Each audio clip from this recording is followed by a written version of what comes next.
Hey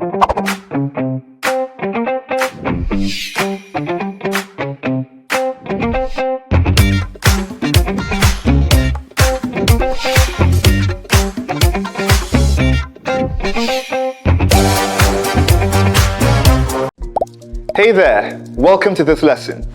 It is February 29, 2006, and people across Nigeria are preparing for the general elections. Nigerian citizens that are located abroad in countries like the United States are all preparing to return for the election. This is because it is a very important time of the year, as citizens will be able to vote for who will lead them for a period of time. In a country like Nigeria, this period comes up every 4 years. Therefore, it is key that the entire process of voting is coordinated. The system that coordinates this is known as the electoral system.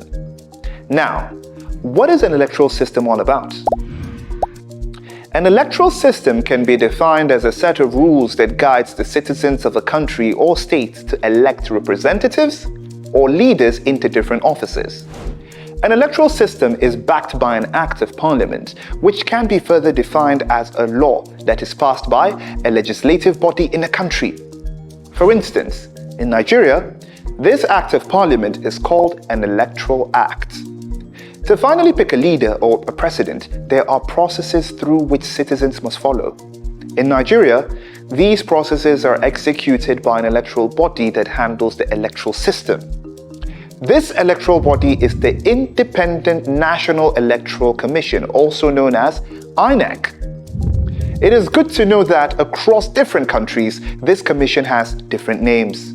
In Ghana, it is called the Electoral Commission of Ghana. In South Africa, it is called the Independent Electoral Commission. And in Kenya, it is called the Independent Electoral and Boundaries Commission.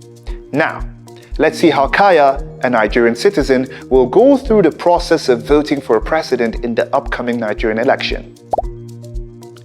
The Electoral Commission will invite Kaya to register and submit her personal details. After that, they would issue a voter's card to her. A voter's registration card is a card that enables a citizen to vote. After a registration is concluded, INEC will then switch its attention to political parties. Since Kaya is not contesting, she does not have a role to play at this stage. Political parties will then have to conduct an election called a primary election to nominate candidates for different positions, after which they would submit these names to INEC. The third stage, which we will discuss further in another lesson, involves the campaign period, where political parties try to convince voters to vote for them. After the campaigns are concluded, an election will then come up, which is normally the fourth stage in an election process. Kaya will have to pick from a list of candidates her preferred choice for each office, such as president, legislators, governors, and so on. After elections are concluded, INEC takes responsibility for counting the votes and announcing a winner. Kaya and other citizens of Nigeria who took part in the election will then wait for the results to be announced by INEC. After the results are announced, those who lost the election may seek to contest the result announced by INEC in a court of law. The Electoral Act in Nigeria provides for such cases to be addressed in a court of law under a process known as an election tribunal. So in summary, this lesson explains to us that an electoral system is the body of rules that are backed by an act of parliament in different democratic countries. In another lesson, we will be looking at the types of electoral systems. I hope to see you then. Bye.